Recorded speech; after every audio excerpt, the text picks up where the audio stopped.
우리가 누군가를 정말 이렇게 사랑하고 그 사람이 내게 속한 나의 사람이라고 생각할 때 우리가 전혀 아끼지 않는 것이 있죠. 그게 뭡니까? 돈입니다, 돈. 예. 우리가 누군가를 정말 사랑하면 돈을 아끼지 않죠. 그리고 그 사람이 나의 사람이라고 생각하면 우리가 가진 돈을 이렇게 잘 쓰게 됩니다.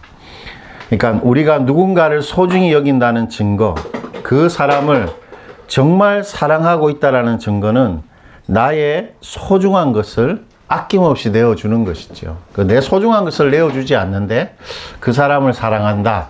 그것은 이렇게 거짓말이죠. 때문에 누군가를 진심으로 내 사람이라고 여기면 내가 고생해서 번 그 돈보다 그 사람이 얻을 기쁨, 그가 얻을 편리함, 또는 나의 재정적인 도움으로 인한 그의 삶의 가능성이 이렇게 열리는 것, 그것이 나의 돈보다 훨씬 더 가치 있게 느껴지기 마련입니다. 그 사람을 소중하게 여기게 되면.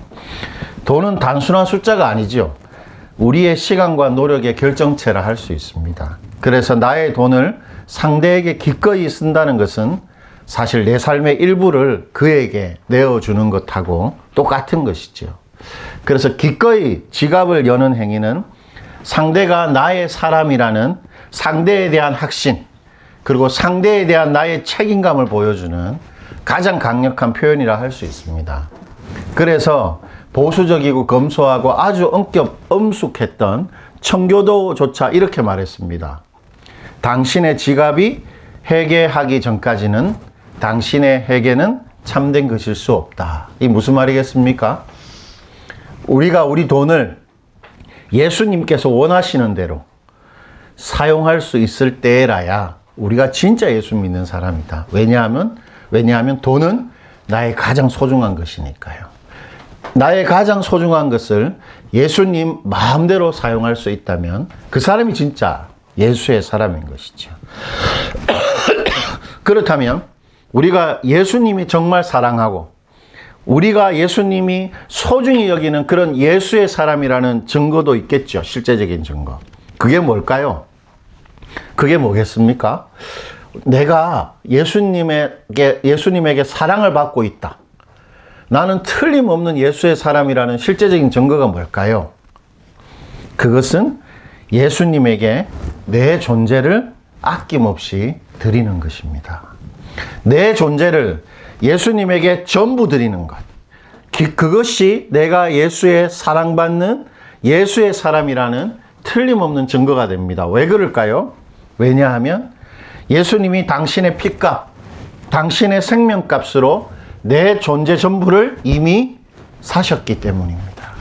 성경은 예수님께서 십자가에 죽으셨을 때 단지 우리 죄를 사하고 죽음을 경험했다고 말하지 않습니다. 예수님이 십자가에 죽으셨을 때 우리 존재 전부를 그 당신의 생명값, 당신의 피 흘린 그 값으로 우리 존재 전부를 구입하셨다. 사셔서 소유하셨다. 그렇게 성경은 우리에게 말하고 있는 것입니다. 그러니까 예수 믿는 순간부터 내 존재 전부가 내 것이 아니고 예수님의 것이죠. 그래서 정말 예수 믿는 사람은 그 사람이 누구라도 자신의 존재를 아낌없이 예수께 드릴 수 있는 것입니다. 어떻습니까, 여러분? 내 존재를 예수님한테 아낌없이 드릴 수 있을까요? 그렇다면 내 존재를 예수님께 전부 드린다는 것은 실제로 뭘 어떻게 하면 될까요? 내 존재를 기꺼이 예수님께 드린다는 것은 예수님을 위해 내가 어떤 희생을 감수한다는 게 아닙니다. 내 존재를 전부 드린다고 하니까 뭔가 나는 사라지고 내 인생 전부가 뭔가 희생되고 예수님께 뭔가 특별한 어떤 헌신을 해야 될 것 같은 그런 느낌이 들지만 그런 의미가 아닙니다. 나의 존재를 예수님께 드린다는 것은 내가 예수님이 원하시는 한 사람의 존재가 되는 것입니다. 바로 그것입니다. 그냥 예수님이 원하는 존재가 되는 것. 어떤 특별한 헌신적인 행동을 하는 것이 아니고 예수님이 바라시는 한 명의 존재가 되는 것입니다. 이것이 제가 이렇게 30년 가까이 목회하면서 50 중반에 접어들면서 확신하게 되는 성경의 진리입니다. 뭔가 어떤 특별한 행동을 하는 것이 아니고 한 명의 예수님이 원하는 존재가 되는 것이 우리가 예수님의 사람이라는 증거라는 것이지요. 예수님은 우리를 위해 당신의 목숨을 버리시면서 우리가 새로운 존재가 되기를 원하셨습니다.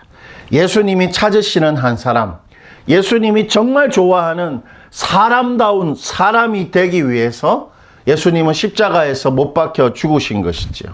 그래서 예수님은 우리가 예수 믿을 때 우리와 함께 거하시면서 우리 존재를 새롭게 하도록 우리 존재를 우리와 함께 이루어 가시는 것입니다. 예수님이 우리 속에 들어와서 하시는 일은 다른 게 아닙니다.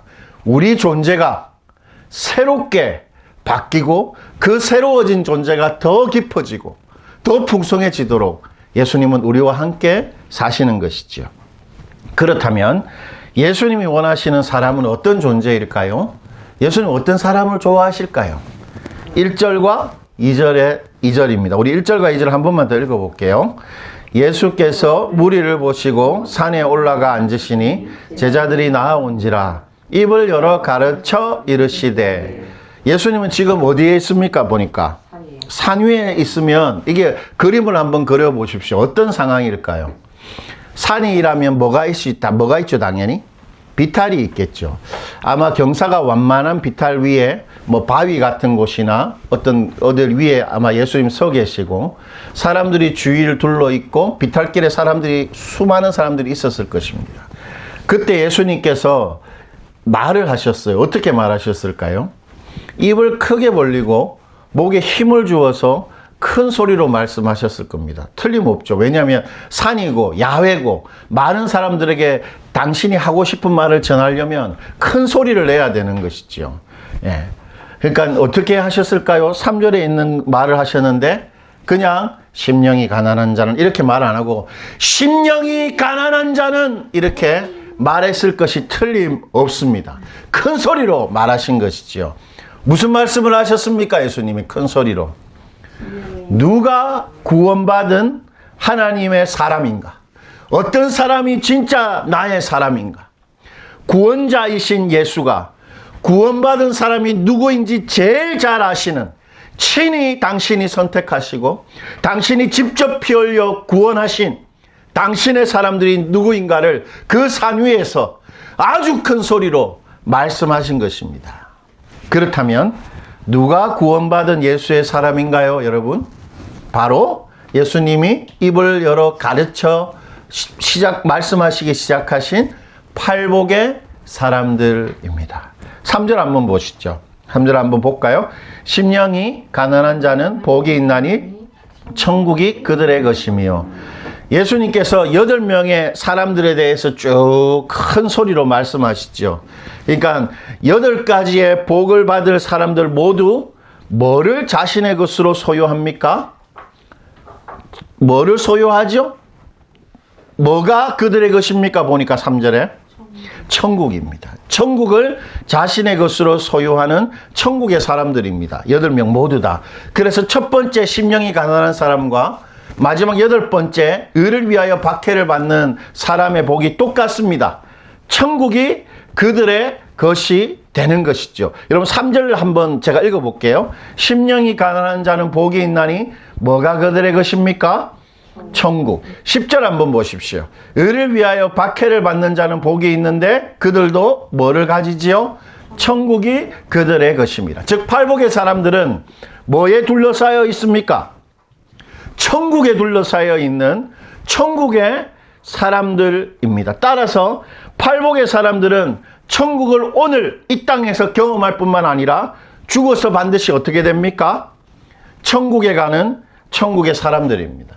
저희 아버지가 이제 곧 팔순이 되시는데 제가 어디 모셔다 드리면서 뭔가 잠시 대화를 하는데 아버지 생각에는 이제 당신이 많이 살아봐야 5년 더 많이 살면 한 10년 정도 살 것이다 이렇게 생각하시는 것 같아요.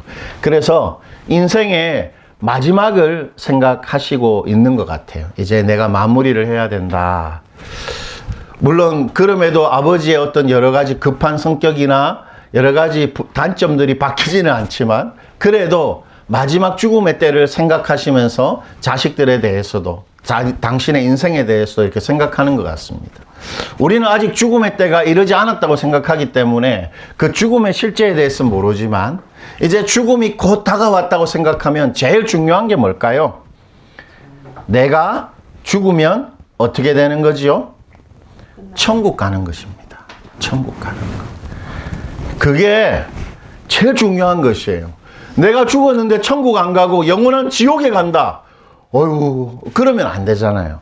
천국에 가는 게 제일 중요한 것입니다. 이 팔복의 사람들은 천국을 오늘 경험할 뿐만 아니라 죽어서 반드시 천국 가는 천국의 사람들인 것입니다. 때문에 팔복의 사람들은 뭘 보여줄까요? 누가 구원받은 사람들인가? 누가 천국 가는 사람인가? 누가 하나님이 끝까지 지키시고 하나님이 평생 소중하게 여기셔서 천국에 데려가는 그런 예수의 사람인가를 팔복의 사람들은 잘 보여주고 있는 것입니다. 때문에 이 팔복은 단순히 예수 믿는 자들이 받을 복이 무언지 알려주는 게 아닙니다. 팔복은 뭘 가르쳐 주냐면 하나의 구원의 리트머스 시험지입니다. 예. 팔복을 딱 우리에게 갖다 대면 우리가 진짜 천국 가는 사람인지 아닌지 대번에 알 수 있는 것이에요. 리트머스 시험지처럼 우리가 예수의 사람인가 아닌가를 구별시켜주는 시금석, 그것이 바로 팔복의 사람들입니다. 이런 것입니다. 내가 기꺼이 심령이 가난할 수 있다면 나는 틀림없이 예수 믿는 사람입니다. 내가 팔복이 말하는 그 온유한 자가 될 수 있으면 나는 천국 가는 하나님의 사람임이 틀림없는 것입니다. 내가 기꺼이 팔복의 사람이 되고자 하는 것, 그것이 바로 구원의 확실한 증거입니다. 어떻습니까, 여러분? 이 8명의 사람이 기꺼이 될 수 있을까요? 그런 마음 중심이 있다면 우리는 틀림없이 오늘 죽어도 천국 가는 예수의 사람, 그 예수의 사람만이 가지는 그 마음 중심을 다 가지고 있는 것입니다.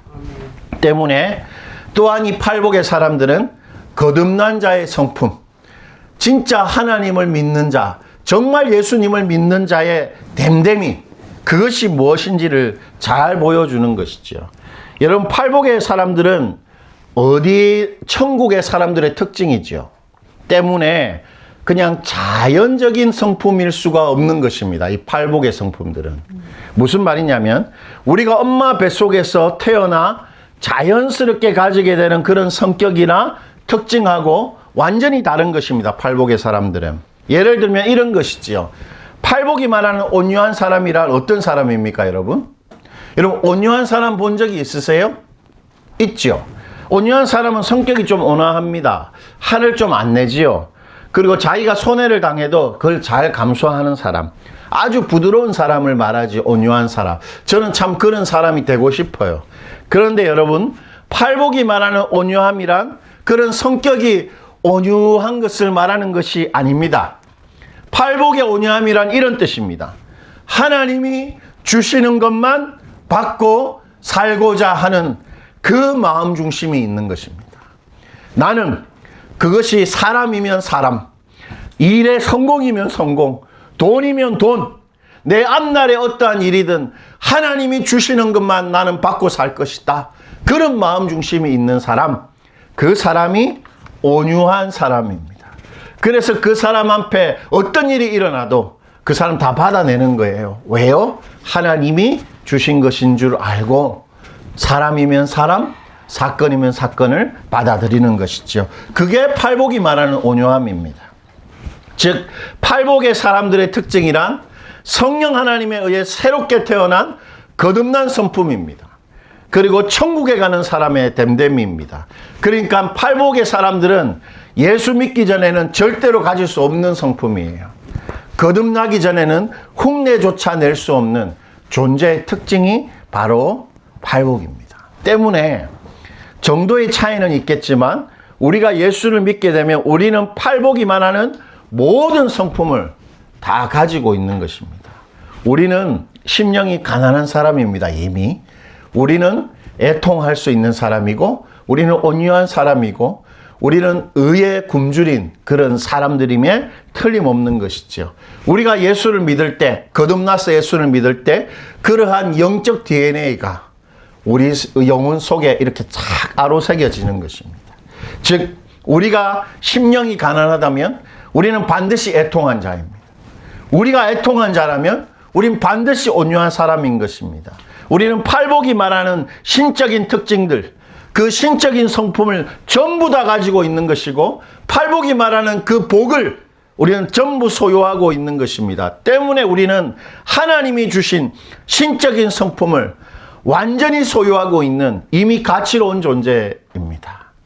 여러분 최근에 드라마에 아주 제목이 특이한 드라마가 하나 있더라고요. 우리는 누구나 자신의 뭐와 싸운다? 무가치함과 싸운다라는 드라마가 있었습니다. 그 조금 보니까 참 재밌었는데 저는 그 드라마를 보면서 많은 사람들이 자기의 존재감을 위해서 살아가는데 팔복의 사람들은 이미 가치로운 존재라는 것입니다. 더 이상 우리가 가진 것, 우리의 성공, 다른 사람들의 인정과 칭찬으로 우리 가치를 딱 지키고 돋보일 필요가 우리는 전혀 없는 사람들입니다. 우리는 이미 존재 자체로 하나님의 가치, 하나님의 그 복을 완전히 가지고 있는 팔복의 사람들입니다. 때문에 우리는 그저 팔복의 사람으로 사는 것만으로도 충분히 가치 있는 삶을 살아가는 것입니다. 여러분 어떻습니까? 여러분이 하는 그 일, 그리고 여러분이 가지고 있는 것, 그걸 보면 어떻게 만족이 되십니까? 절대로 만족스럽지 않죠. 그러나 내 존재를 보면 우리는 만족을 찾을 수 있습니다. 나는 팔복의 사람이 되는 것만으로 충분히 가치 있는 사람인 것입니다. 어떻게 그렇게 말할 수 있죠? 예수님께서 십자가에서 우리를 위해서 우리를 구원하려고 죽으실 때 우리한테 뭘 주셨습니까? 당신의 존재 가치 전부를 주신 것입니다. 생명을 주신 것이죠. 우리는 예수의 가치, 예수의 복, 그것을 전부 다 가지고 있는 그런 이미 가치로운 사람들입니다. 그래서 우리는 무언가 성공하지 않아도, 많은 것을 소유하지 못해도, 혹 초라해도 매일 팔복의 사람들을 가꾸고 풍성히함으로 그저 팔복의 존재가 되는 것만으로 가치로운 인생, 충분히 가치로운 인생을 살아가는 것입니다. 우리는 이미 하나님의 8가지의 완전한 복을 다 소유하고 있는 것이죠. 우리가 그렇게 팔복을 다 가진 가치로운 사람일 뿐만 아니라 우리가 팔복의 사람으로 매일매일 사는 것이 우리 삶의 이유고 우리 삶의 목적입니다. 여러분 저를 한번 보시겠어요? 여러분 우리 삶의 이유는 팔복의 사람이 되는 것입니다. 이 좀 너무 과도하죠. 어떻습니까? 우리 존재의 목적이 팔복의 사람이 되는 것이다. 좀 받아들일 수 있겠습니까? 너무 좀 과도하게 해석한다 이런 느낌이 들죠. 그렇지 않습니다. 왜냐하면 팔복의 사람으로 이 땅을 사는 것이 바로 우리가 2주 동안 다루었던 세상의 소금이 되고 세상의 빛이 되는 실제적인 방식이기 때문입니다. 팔복의 사람이 될 때 우리한테 뭐가 나온다? 어떤 맛이 난다고요? 짠맛이 나고, 우리가 팔복의 사람이 될 때 우리에게 뭐가 비칩니까? 빛이 비추게 된다는 것입니다. 여러분 예수님께서 소금이 짠맛을 잃으면 어떻게 된다고 하셨죠? 아무 쓸데없어 쓰레기처럼 버려진다고 했죠. 즉 우리가 오늘 팔복의 존재가 아니라면 우리가 세상에서 성공해도 돈을 많이 벌어도 사람들이 다 박수치면서 우리를 좋아해줘도 거기에는 뭐가 없다고요? 복이 없는 것입니다. 하나님의 복이 없는 거예요. 우리가 팔복의 사람이 아닌데 세상에서 잘 나간다. 하나님의 복이 없는 것입니다. 우리에게 하나님의 복이 없다면 우리는 무의미한 인생, 짠맛을 잃은 소금과 같은 것이죠. 예수님께서 우리에게 빛이라고 말하면서 우리를 어떤 동네와 같다고 말씀하셨습니까? 너희는 산 위에 있는 동네와 같다고 말씀하셨죠. 즉 팔복의 빛을 우리가 드러내지 않는다면 우리는 하나님이 주신 삶의 의미를 상실하고 사는 것입니다. 내가 하루 종일 열심히 사는데, 내가 정말로 고달프게 잘 책임감 있게 살아가는데 우리가 팔복의 사람이 되지 못한다면 우리는 어떤 면에서 헛수고하는 것이지요. 팔복의 사람이 되는 것이야말로 우리 인생을 정말로 의미 있게 사는 것입니다. 때문에 팔복의 사람으로 하루하루를 사는 것이 하나님이 우리에게 주신 이 세상에서의 소명입니다. 여러분, 우리 팔복으로 살아가면 세상에 공헌하는 것입니다. 왜요? 우리가 팔복으로 살아갈 때 이 세상에 소금이 되고 이 세상에 빛이 되기 때문입니다. 때문에 세상이 다 박수칠 만한 우리 일을 하지 않아도, 사람들이 나를 알아주지 않아도 그저 내가 오늘 팔복의 사람이 되는 것만으로 우리는 세상을 섬기고 주변 사람들에게 정말 도움이 되는 의미 있는 삶을 사는 것이지요. 이쯤 되면 우리 마음속에 의구심이 듭니다. 정말 그럴까? 정말 내 인생에 성공 없어도, 내 인생에 돈이 그렇게 많지 않아도 정말 내가 가치롭고 의미 있는 삶을 사는 거 맞을까? 팔복의 사람으로 되는 것만으로 충분할까? 이런 의구심이 들죠.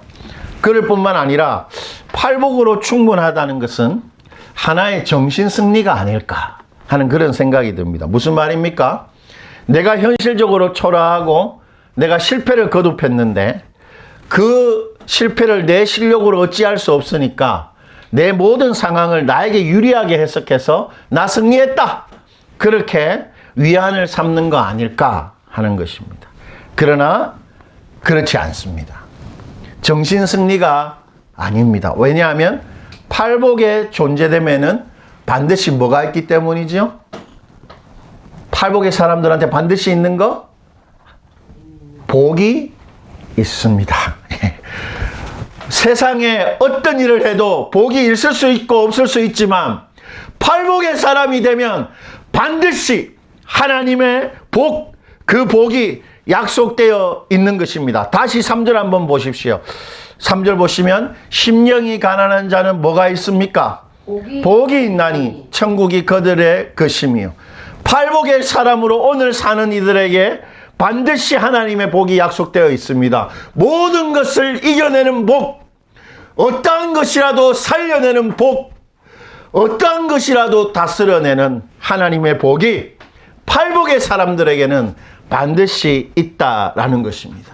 자, 그렇다면 마지막으로 여러분, 하나님의 복이 뭡니까? 하나님의 복이 뭐죠? 많은 말로 설명할 수 있는데, 그러나 틀림없는 것은 하나님의 복이란 하나님이 우리에게 가장 좋은 것 주시는 것입니다.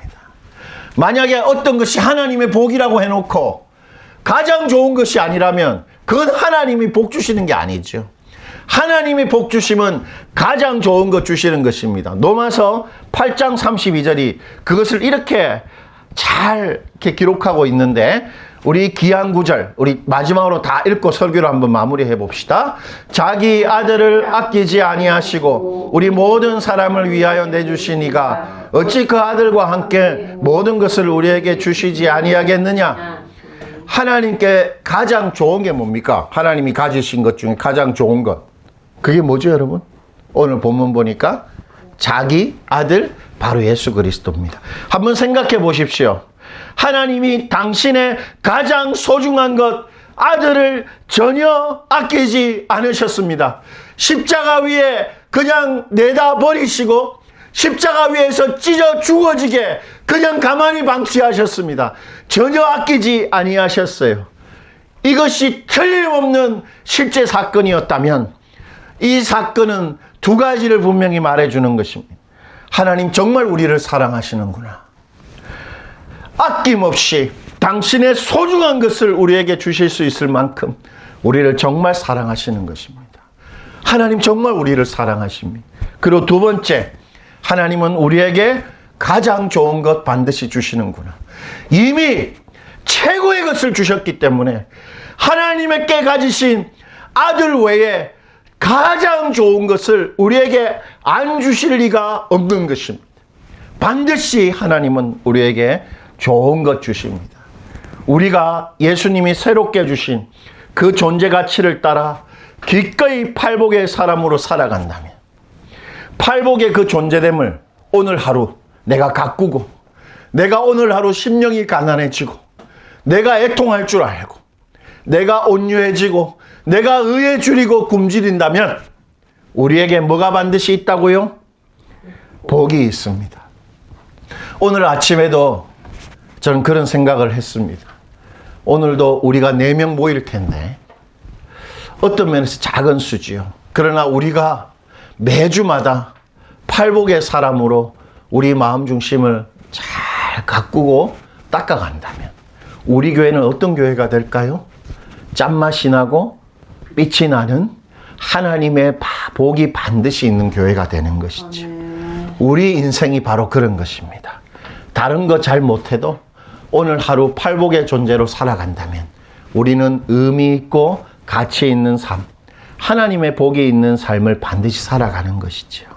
여러분 모두 다 그렇게 팔복의 존재로 충분함을 발견하는 하나님의 복이 있는 복된 존재 되시기를 축원드립니다.